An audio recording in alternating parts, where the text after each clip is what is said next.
A hypo happens when blood glucose levels fall below a normal level. Blood glucose is measured in units that are known as micromoles of glucose per litre of blood. That's quite a mouthful. You see it abbreviated as mmol/L on any measurement device. When I talk about numbers, I tend not to say the micromole. I just talk about being a level of 5 or a level of 3 or a level of 11 for simplicity, but that's always what we're talking about.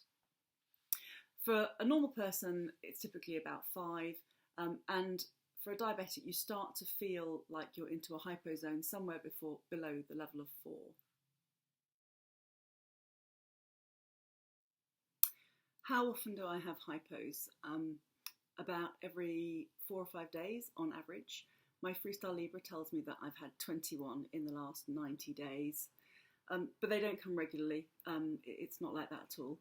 They tend to come in batches. So if I have one hypo, it's not that weird for me to have one that follows on reasonably quickly because things are a bit upset. That's how it works.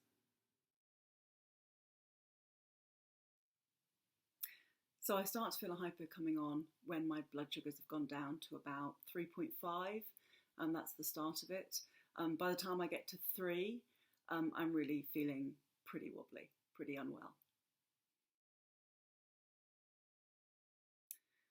How quickly do my hypos come on? Well, they come on pretty quickly, and actually they still surprise me after all these years. Once I start to feel the initial kind of tremors of a hypo coming through, it's only a couple of minutes before I'm like, yeah, this is a hypo, and I'm not feeling that brilliant now. So it's a quick experience, doesn't take long at all.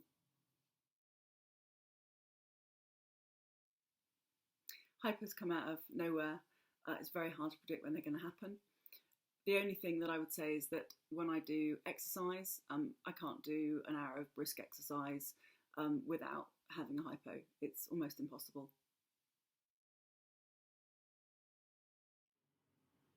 I think it's really difficult to describe having a hypo, what the symptoms are.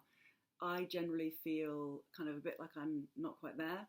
And if the hypo gets really quite pronounced, then I start to feel kind of shaking, like my thighs and my legs feel particularly weak. And sometimes I can also get a kind of palpitation feeling just in my chest. But it's very difficult to kind of pin down. So what do you do when you've got a hypo?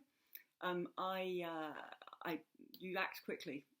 You get hold of something sugary. It doesn't really matter what it is.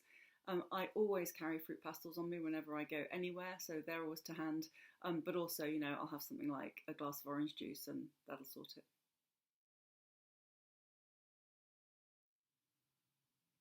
So after I've had my sugar fix, it takes about 10 minutes for the hypo to lift. And during that time, I try not to do anything. Really, it's best just not to be active, just to sit tight and wait for the sugar to hit. What's the lowest I've been? So these days I rarely go below 3, and that's partly because I use the Freestyle Libre, and that has an alarm that tells me when I hit 3.8, so I know it's coming.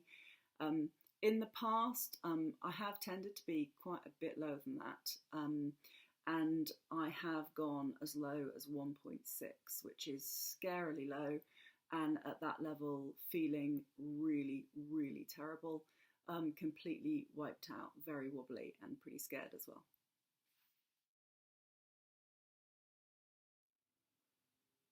I would say the worst time to have a hypo is at night.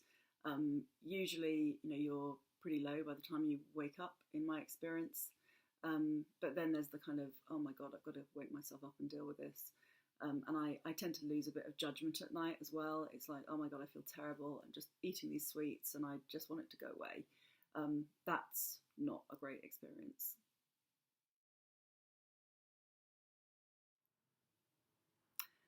Is having a hypo scary?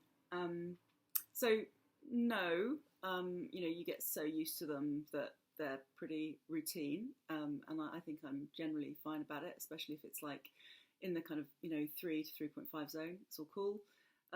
There is no question though that when you go lower than that, and particularly if you're kind of at the 2 level, particularly if you know that you're still going down, it's not dealt with, that can be a bit it does make you kind of feel a bit sketchy. So I think it's kind of my experience definitely to feel a little bit of concern at those times.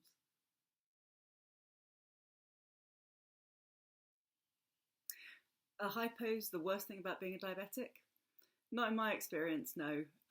I think they are over quickly, quite easy to handle, and at the end of the day, they are relatively low impact in terms of overall life. So no, they're a pain, but they're not that big a deal.